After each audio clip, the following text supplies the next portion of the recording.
गुरुग्राम के एक स्कूल पर सीबीएसई की फर्जी मान्यता दिखाकर छात्रों के भविष्य के साथ खिलवाड़ किए जाने का मामला सामने आया है। छात्रों की शिकायत पर पुलिस ने एजुक्रेस्ट इंटरनेशनल स्कूल के प्रबंधक और स्टाफ के खिलाफ बीएनएस की धारा 318, 316 व 3 के तहत धोखाधड़ी का मामला दर्ज कर जांच शुरू कर दी है। पुलिस प्रवक्ता ने बताया कि गुरुग्राम के थाना सेक्टर 9A में एक व्यक्ति ने शिकायत दी कि उसकी बेटी एजुक्रेस्ट इंटरनेशनल स्कूल सेक्टर 9B में कक्षा 10वीं की छात्रा है, जिसके साथ स्कूल प्रबंधन द्वारा गंभीर धोखाधड़ी की गई है। शिकायत में कहा गया कि स्कूल प्रबंधन द्वारा प्रवेश के समय ये दावा किया गया कि विद्यालय सीबीएसई से मान्यता प्राप्त है तथा वैध मान्यता प्रमाण पत्र एवं संबद्धता नंबर प्रदर्शित किया गया था। इतना ही नहीं, छात्रा से ट्यूशन फीस, बिल्डिंग फंड, परीक्षा शुल्क, कंप्यूटर शुल्क भी नियमित रूप से लिया गया, लेकिन बोर्ड परीक्षा कक्षा 10 के समय छात्रा को एडमिट कार्ड उपलब्ध नहीं कराया गया। जांच करने पर शिकायतकर्ता को ज्ञात हुआ कि विद्यालय सीबीएसई से ना तो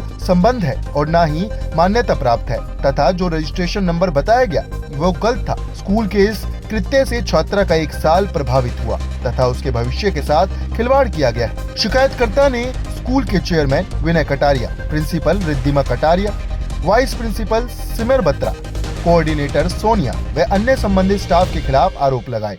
इस शिकायत पर पुलिस ने मामला दर्ज कर जांच शुरू कर दी है। वहीं पुलिस ने शिक्षा विभाग एवं बोर्ड अधिकारियों से भी जानकारी मांगी है, जिनके आधार पर आरोपियों के खिलाफ प्रभावी कार्रवाई सुनिश्चित की जा सके। इस घटना के संबंध में थाना सेक्टर 9A के अंदर एक शिकायतकर्ता ने शिकायत दी कि एजुक्रेस्ट इंटरनेशनल स्कूल सेक्टर 9B के अंदर जो बच्चों को शिक्षा दे रहा था, इसने फर्जी सीबीएसई की मान्यता प्राप्त फर्जी सर्टिफिकेट दिखाकर और बच्चों के भविष्य के साथ में खिलवाड़ किया है। प्राप्त शिकायत के संबंध में संबंधित धाराओं के अकॉर्डिंग सेक्टर 9 में केस रजिस्टर्ड किया गया है और अभी केस में इन्वेस्टिगेशन की जा रही है। जो शिक्षा विभाग से डाटा वगैरह लिया जा रहा है और उससे एजुक्रेस्ट इंटरनेशनल स्कूल के संबंध में सभी दस्तावेज कलेक्ट किए जा रहे हैं। उसके बाद में जो आगामी कार्रवाई की जाएगी और इसमें जो भी संलिप्त आरोपी हैं उनके खिलाफ सख्त से सख्त कार्रवाई की जाएगी। इसमें जो एजुक्रेस्ट इंटरनेशनल स्कूल है, इसके चेयरपर्सन्स और स्टाफ के संबंध में के खिलाफ शिकायत दी है। अभी एक ही शिकायत प्राप्त हुई है, जो भी शिकायतें और भी प्राप्त होंगी या जो भी इसके संबंध में डिटेल्स आएंगी उसके बाद में आपको अवगत करा दिया जाएगा और जो भी आरोपी संलिप्त हैं उनके खिलाफ सख्त से सख्त खिलाफ कार्रवाई की जाएगी। गुड़गांव पुलिस बच्चों के भविष्य को लेकर बड़ी गंभीर है और बच्चों के भविष्य के साथ में कोई भी अगर खिलवाड़ होता है तो उसके खिलाफ सख्त से सख्त कार्रवाई की जाएगी। देखिए, अभी 10वीं के एग्जाम चल रहे हैं और उसके संबंध में 17 तारीख को एग्जाम था। जब बच्चों के एडमिट कार्ड उनको प्राप्त नहीं हुए तो इसके संबंध में इनके जो परिवारजन है इन्होंने और बच्चों ने एजुकेशन सोसाइटी से, शिक्षण संस्थान से, एजुक्रेस्ट इंटरनेशनल स्कूल्स के प्रबंधकों और इनके चेयरपर्सन्स के बारे में पूछा गया तो उन्होंने कहा कि ये जो आपके एडमिट कार्ड हैं वो जल्दी प्रोवाइड किए जाएंगे, लेकिन एग्जाम होने तक ये इनको एडमिट कार्ड प्रदान नहीं कर पाए। इसी संबंध में उन्होंने शिकायत दी और फिर इसके बाद में फर्जीवाड़े का पता चला कि ये जो स्कूल है इसको सीबीएसई की तरफ से कोई भी मान्यता नहीं मिली हुई है। मैडम, क्यों नहीं बच्चे दे पाए? प्लीज मैं अभी आपसे नहीं बात करना चाहती। नहीं, बच्चों के भविष्य का सवाल था। आपको जो भी बात करनी है, 1 साल पीछे हो गए हैं बच्चे। चेयरमैन सर से बात करिए। नहीं, आप प्रिंसिपल हैं, आप पे जिम्मेदारी तो आपकी बनती है, रिस्पांसिबिलिटी तो आपकी है।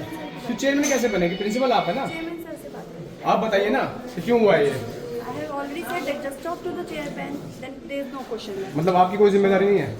11 बच्चों का भविष्य आपके हाथ में था। आपका स्कूल 8वीं तक का है, 10वीं क्लास को कैसे बच्चे दिला रहे? That you are disturbing me again and again. जब आपका school, I am a woman and you are disturbing me. I am a woman. 11 बच्चों के भविष्य का सवाल है। And you are disturbing me. Please, I am requesting you. Please, sir. अभी कर। आप एक महिला के साथ अच्छे से बिहेव भी नहीं कर रहे हैं, उल्टा इस तरह से कर रहे हैं, गलत है। आपका स्कूल 8वीं तक का है, आपने कैसे 10वीं बच्चों को? नहीं बात पता हो तो मत बोलिए। मैं आपसे हाथ जोड़ के रिक्वेस्ट कर रही हूँ। ये परिजनों के आरोप है, हमारे आरोप नहीं है ये। परिजनों को हम अपने आप देख लेंगे क्या है क्या नहीं है। प्लीज ये सब आप मत करिए। यहाँ पर बिना बात के मुझे कंप्लेन करनी पड़ेगी कि आप महिला के साथ। कोई बात नहीं, कर लीजिए। आज जो बच्चों का भविष्य खराब किया जा रहा है, आप देख रहे हैं। अभी आज पेपर था और ऐसे स्कूल में एडमिशन हो गया हमारा कि जहाँ पे एफिलिएशन ही नहीं है। और उन्होंने बताया भी नहीं एफिलिएशन के बारे में। जितनी बार भी पेरेंट टीचर मीटिंग हुई है, एक बार भी अगले ने ये नहीं बताया भी उनका एफिलेटेड है या नहीं है। इवन हम आपको बताते हैं, वेबसाइट है इनकी, उस पे इन्होंने लिखा हुआ है सीबीएसई का सबसे बेस्ट स्कूल है गुड़गांव का। ये कैसे लिख सकते हैं? आप देखिए, कोई भी जाएगा, पेरेंट्स देखेगा अपना, अगर किसी बच्चे का एडमिशन कराना है पहले वो वेबसाइट देखता है। आज के युग में वेबसाइट देखी तो उस पर सीबीएसई का लिखा हुआ है। फिर हम उसके स्कूल में गए तो हमने बिल्डिंग देखी, इंफ्रास्ट्रक्चर देखा, बहुत बढ़िया जी। लेकिन जब हम आगे बात करते हैं तो कहते हैं हमारा सीबीएसई का है। तो 8वीं तक तो आरटी जो है, राइट टू एजुकेशन एक्ट के तहत इनको एफिलिएशन मिली हुई है। लेकिन उसके बाद जब 10वीं आती है तब बोर्ड की मान्यता इनके पास है ही नहीं। तो उससे जो बच्चों का भविष्य अंधकार में डूब गया, उसके लिए कौन जिम्मेवार है? और दूसरा चीज, किसी भी बच्चे को आप पूछिए, वेल वहां पे पढ़ रहे हैं, एक एक पेपर, एक एक एग्जाम, जो उन्होंने जो मंथली एग्जाम है सारे क्लियर है, अटेंडेंस उनकी पूरी है। ये बाद में बताया जा रहा है वहां पे भी इनकी एफिलिएशन ही नहीं है।